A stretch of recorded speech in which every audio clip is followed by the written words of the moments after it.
Hey guys, don't forget to stay till the end of the video for any community shoutouts or for any announcements. And if you like the video or like what I do, don't forget to like, comment, and subscribe. Share if you want anyone else to see it. And all in all, thanks for the support. On with the video.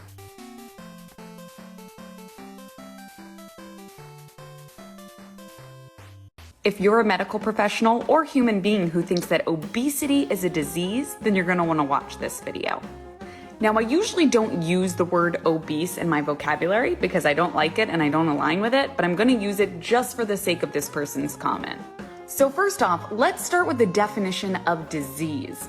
A particular quality, habit, or disposition regarded as adversely affecting a person or a group of people. So in this comment, this person is saying that obesity is a disease, as in if you reside in a much larger body, that there's going to be adverse health effects. So let's take it to the research, and I'm just gonna pull it right out of the book so that way I don't fuck it up. All right, let's dig in. When it comes to the topic of weight and health, even the scientific experts, heavy air quotes, in the US government have a hard time distinguishing facts from bias. Or perhaps we should say they have a hard time giving up bias when the facts prove them wrong. There are by now an enormous amount of peer-reviewed research indicating that people in the air quotes overweight category live longer than the people in the category to be deemed air quotes normal, which is the advisable category. And the people who are mildly or moderately, heavy air quotes, obese, live at least as long as normal weight people. The downward trend in longevity is expected to accelerate as the current younger generation, who started out heavier and earlier than ever before, ages into adulthood. If the obesity epidemic continues unchecked, current trends signal a potential looming social and economic catastrophe. In the coming decades, some predict we may lose 2 to 5 or more years of life expectancy in the United States. I mean, to put that into perspective, a miracle cure for all forms of cancer would only add 3.5 years to the average American lifespan. In other words, reversing the obesity epidemic might save more lives than curing cancer. So, I was watching a new video. You guys remember Taylor from last week with her weight loss journey so far and how yay good she was doing. I actually posted her Instagram on the live chat, told you guys, yeah, totally go follow her. She made an amazing new video about obesity. Have people online saying that when you're big, that actually makes it easier for you to survive through heart attacks and all these things, like illustrated in this next TikTok video. Wrong. Is this an opportunity to talk about the obesity paradox? And yes, it is cold enough for me. The obesity paradox is the fun way the science and medical community maintain their bias against fat people. See, because instead of going back and being like, maybe weight isn't as impactful on people's health as we stated, they just call it a paradox. It's too confusing. This paradox states is actually a lot of people who carry extra weight on them fare better during medical emergencies. Like, you're more likely to survive a severe heart attack, cancer, illness, injury. Carrying extra energy stores on your body helps you during recovery. And instead of using this opportunity to stop stigmatizing larger bodies in medical fields, they just said, it's a paradox, we're confused. You can Google it if you don't believe me.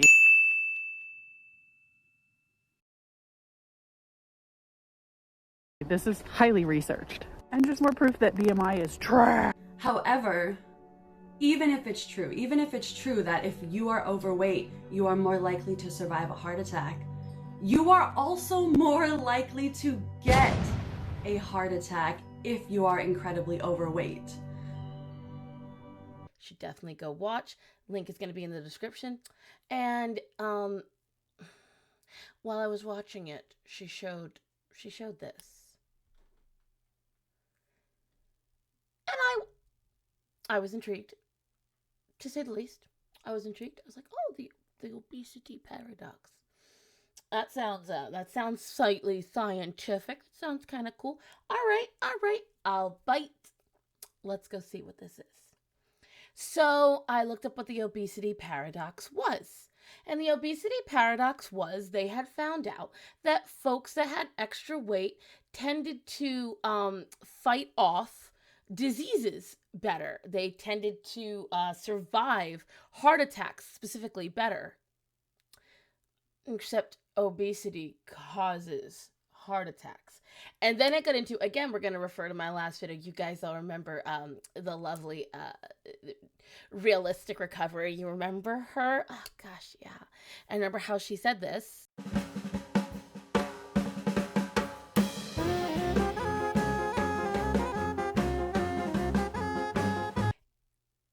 And I remember thinking at the time, so she's saying there are medical professionals and there are numerous studies saying fat is healthy?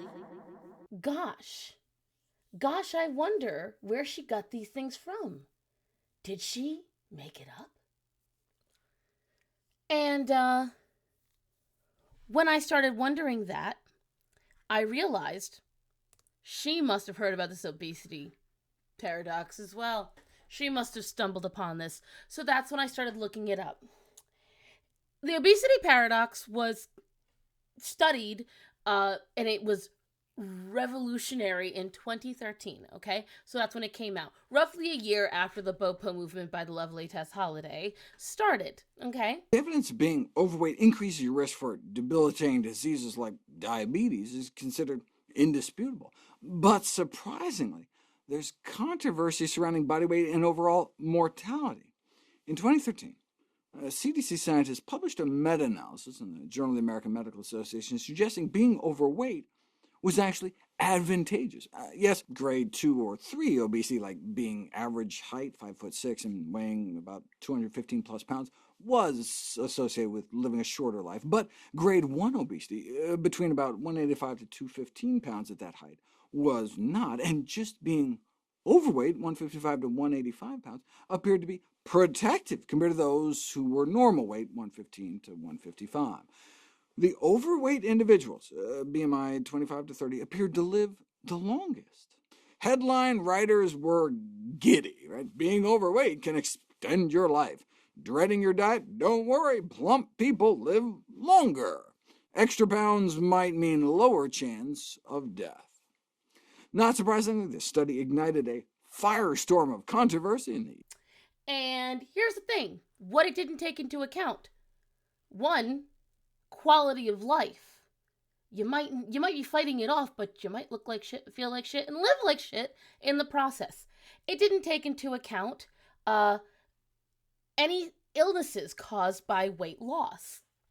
See, and I'll get there, hold on, because my ADHD is going to go flying off the roof, because I absorbed all this stuff tonight, and I'm like, wow, the amount of literal fake news. You are fake news. Sir. That I heard from all this was hilarious. So, right, getting back on topic. So then they did not take into account any illnesses that might be underlying from someone who might not happen to be overweight, because many illnesses cause rapid weight loss, okay? Intentional weight loss months or even years before they're even diagnosed.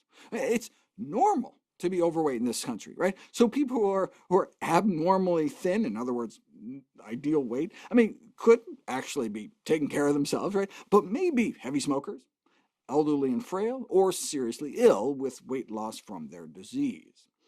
So there was that. And then they didn't take into account just a number of different factors. So they didn't take into account if you were a drinker, if you were a smoker, if you did anything that might actually injure your, health.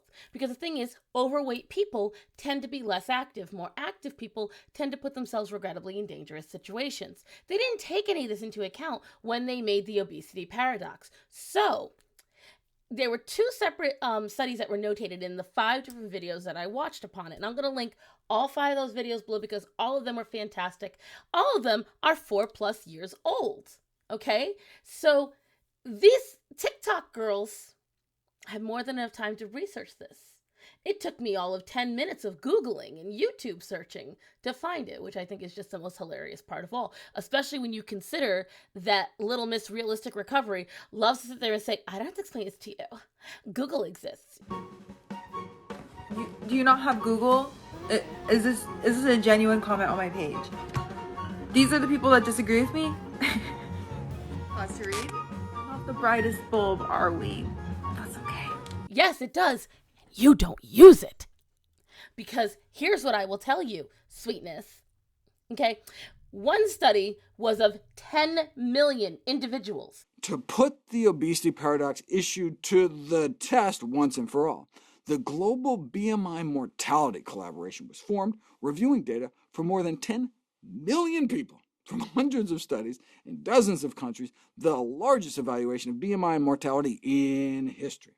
And to make sure there was no bias about, against overweight people, because by the way, it was not overweight people. It was like if you're supposed to weigh 120 and you weigh 180, you're kind of okay. Not if you are supposed to weigh 120 and you weigh 400. Okay, so you're not going to sit here and get Tammy Slayton out here going, I'm going to defeat all the diseases if I have a heart attack. Her 5 times, I believe, already nearly dying should, dictate that. But again, we don't hear the BOPO movement really talk about that. And then you get just a number of them who just sit there and pretend that their severe morbid obesity that make me look like an athlete is somehow healthy. But I digress. I'm going off on a tangent here. Going back to topic, this in particular, the 10 million person study, I think was over a course of 10 years on top of that. It was 10 or 20 years, something like that. To help eliminate bias, they omitted smokers and those with known chronic disease, and then excluded the first 5 years of follow-up to try to remove from the analysis those with undiagnosed conditions who lost weight due to an impending death. And they took out any diseases. So they said, if after the 5 years of weight loss, they waited within that 5-year period. So like if you lost weight at 23, they would not notate anything until you were 28 kind of thing. They also took out if anyone was a known smoker, known drinker, any of that. They took out a number of different variables that didn't just lead to someone being just plain out fit. No other reason for them getting that heart attack, and just they happened to get it. And they found out that, guess what? And the results were clear. Being overweight and all grades of obesity were associated with a significantly greater risk of dying prematurely. So adjusting for these biases leads to eliminating the obesity paradox altogether. In other words, the so-called obesity paradox appears to be just a myth. Indeed, when intentional weight loss is actually put to the test, people live longer. There are bariatric surgery studies, like the SOS trial, that show weight loss reduces long-term mortality, and randomizing people to weight loss through lifestyle changes shows the same thing. Losing a dozen pounds through diet and exercise was found to be associated with a 15% drop in overall mortality. Now, exercise alone may extend the lifespan even without weight loss, but there also appears to be a similar longevity benefit of weight loss through dietary means alone. If you were overweight, you still ran the risk of dying, just as bad as they did before the obesity paradox. You still run a higher risk of death, of negative side effects, of negative problems. And then I remember going off of remembering the adipose tissue. That was a big thing I heard. Again, I stated it in my last video. I pointed out the adipose tissue, how she was saying the loss of adipose tissue was negative. She neglected to tell you there were 3 different kinds of adipose tissue. Okay? The kind that is bad to lose is the kind that literally everyone has. It's brown adipose tissue. That's the ones you're born with. Like when someone says they have like 3% fat, that's the adipose tissue they shouldn't be losing. What people like me have is white and yellow adipose tissue, subcutaneous. Guess what? That's not good. That's why on Dr. Pimple Popper, when she opens a lymphoma, guess what? It's all yellow fat. It's not good for you. It's why it looks like the nasty side of a white chicken cutlet. It's not meant for health, kids. And then we go on from there, because I remembered very distinctly them saying, we've got numerous people claiming that excess weight loss was unhealthy. And again, let's go back. What were we talking about? Underlying health issues. Okay? So here's the thing. When you talk about excess weight loss, It's usually unintentional excess weight loss is unhealthy. Why? Because tumors can cause excess unintentional weight loss. Severe diabetes can cause unintentional excess weight loss. Thyroid issues, so many different problems can cause severe excess weight loss. These are called underlying health issues. They have nothing to do with you actually losing weight. The fact is, the weight loss is a side effect to the thing that's killing you. Crazy, I know.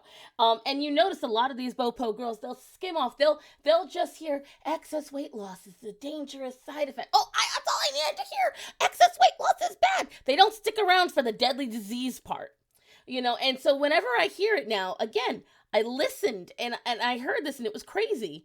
I was hearing like 7 different BOPO arguments at once in these videos. Nearly every single one, and it's hilarious. And so these are the same people that will sit there and say, trust the science. These are facts. Oh, science is hiding it from you. No, the things you're claiming, children, have been debunked. I'm going to make sure, I've already probably done it while I've, in post-edit. You have seen several different clips right here. Because here's what I will tell you guys. They tell you tidbits of truth, and then they run with the lie marathon. Yes, it is true that someone who is overweight might live longer after a heart attack. But guess what? Guess what? If you were less heavy, you wouldn't have had the heart attack in the first place. I know, it's crazy. It's crazy how that works. It's kind of like saying, well, if you only smoke 1 pack a day instead of 4, you're less likely to get lung cancer. I bet you're right on that. But if you're smoking, you're still going to get that lung cancer, sweetheart. It's a better chance of it still. I just, I liken it to when someone says, and this is going to be a very weird comparison, but bear with me. I do animal rescue. I often tell folks, make sure you fix your animals. And a lot of folks, especially guys, get very weird about their animals being fixed, particularly if their animals possess testicles. And they sit there and they go, well, I don't need to worry about that. Well, that's not going to happen to my dog. It's a game of Russian roulette. Okay? It's exactly what it is. Just because your dog hasn't experienced it yet, for instance, pyometra is a very deadly disease for female animals. Yeah, no, I said animals, not just dogs. All female animals, if they don't have a litter of babies in their lifetime, tend to get pyometra. It's where literally, to not be gross, it's when white blood cells collect up in the uterus because the uterus isn't doing what it was designed to do. Sorry, kids, females are baby factories. That's the truth. If the uterus isn't doing its job, it essentially turns into a giant bubble of death. And how I know about it, I found out at 11 years old what pyometra was when my cat, Starlight, she got pyometra. We didn't realize it. She had been, we thought, just too fat to clean herself. Turns out her uteri had been just leaking for years. And it finally got so bad that this was in 1997, cost my parents $2,700. 97. Let's find out something. Let's see. Okay, Google. What is the equivalent of a 1997 $2,700 to today's currency? According to Inflation Calculator, $2,700 in 1997 is equivalent in purchasing power to about $4,836.52 today, an increase of $2,136.52 over 25 years. So, when I tell people that getting your animal fixed for $65 could avoid a $5,000 bill down the line to an emergency vet, they still don't listen to me. They go, oh, it's not likely to happen. And then if their animal dies suddenly, they get more upset. It's kind of, in my mind, same idea. You're pretending that just because it happened to others, it's not going to happen to you. Or you know it's happening to others, or you know that it's potentially going to happen to you, and you don't want to look at it because that's uncomfortable. That's more effort. That's whatever it could be. The point is, there is no such thing as the obesity paradox. It has been debunked over and over again. It has been debunked by numerous scientists and numerous nutritionists and numerous health people. That is why you don't hear about it, fat people, because it doesn't work. It doesn't help you. It's not good for you. Stop pretending. This is why I left the body positivity movement. This is why you have all convinced me to be fat phobic and lose weight. I refuse to be associated with people who live in such blatant delusion, because it's blatant. It's obvious. A little sad, too. Guys, stop pretending. I know weight loss is hard, but it's not that hard. It's not that hard. That now you have to make up lies and believe scientific fallacies just so you can sleep better at night. I would love for you all to just watch the numerous documentaries that are released by the BBC and by the PBS, and just watch every season of My 600-Pound Life. I mean, a lot of the people that are on My 600-Pound Life sound almost identical to the girls that are on TikTok in the BOPO movement. I get flashbacks to this one girl who claims the what I eat in a day and it's not overeating, and she was just finding reasons to eat throughout the day.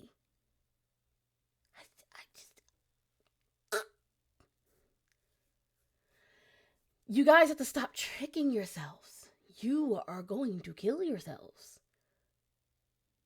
You are. Wake up. The only paradox that is existing right now is the paradox in here. Do more research. It literally took me 10 minutes. 10 minutes to debunk half of TikTok. That's all I gotta say, guys. Start researching. It's a big issue across the board, no matter what you believe in. There are things I found out just by watching a couple of videos of different people who actually do the research. You would be astonished about things you think you know, that you think you know, that you have no idea about. None. My mom and dad always had a saying, you don't know what you don't know. And I know on the surface that sounds kind of stupid. But what it means is stop being arrogant about your knowledge, because you have no idea what you're clueless about. Be humble. Take the ego back and be willing to learn. Be willing to be wrong. Listen, I'm the queen of animals. I love animals. I always have knowledge on animals, and I always feel that when it comes to animal issues, I'm one of the smartest people in the room. Arrogant as it sounds, it's the truth. But whenever I meet someone else that I feel is on par with me with animals, I listen to them and I learn. And I always find out I learned something new, because I would rather learn that new thing than arrogantly go, I already know everything I need to know. It helps nobody, including yourself and whoever you think you're going to help. Okay? Do research. Be humble. And be willing to be wrong. There's no paradox to that. I'll see you in the next one, guys. And that's all I gotta say on that one, guys, because like when I saw that video, paradox, okay, there's a paradox, and the only paradox is that people keep buying this stuff. Sadly, no affirmations this week. I didn't get any submitted. Would love to see some. So we're just gonna kick right into thanking my patrons. We want to thank Lisa, John Quinn, Sherry Malosky, Emile DeVry, Edie, Maria, Panda Bear, Anime Chan, Lady Derpy, Noodles, Choco Hooligan, Amelia, It's Brentley, Gina, Rox, and Natalie. Thank you guys so much for the support. Guys, if you like what I do, if you want to support me, if you want to snatch some benefits, like having your name shouted out at the end of the video, or, getting on our monthly giveaways, or our monthly patron exclusive video calls. We also have some patron exclusive content, like artwork and reaction videos. Get on to Patreon. It's as low as $1 a month, and the support really helps me do all this because it's a lot of work. Make sure you check out No System. We are releasing some really cool stuff, guys. Like, we have got stuff in support of Johnny Depp right now. If you're following that, we've got some new designs. We've got some amazing pins. Come on down. That also supports me, but I just love the company. I work for them. I love the people that I do work for. And this is all in my social medias, guys. Follow me on all of them right now. We're in the midst of Mermay. If you're watching this in May of 2022, right now I am doing my Mermay challenge every Tuesday during our live streams. And that's what I want to remind you guys, because I feel like I don't say it enough. Please remember to like, comment, subscribe. And also, I will be here every Tuesday, noon, EST, live to draw and talk with you guys. And every Thursday at 3 p.m., unless something else goes wrong, you will have me here for a new upload. So don't forget that. Mark that in your calendars. All that jazz. And I'm going to start adding more stuff in. I've gotten some requests from certain things, and so we'll see what happens. But yeah, if you want to see my artwork, you want to see what I do, because I do different things on each of the platforms that I'm on, go follow me. Otherwise, guys, have a great day. Thank you for enjoying the video and staying to the end. And just remember to tell the people that are important to you that you love them and to be safe. So, guys, I love you all. Be safe. Have a great day. Bye.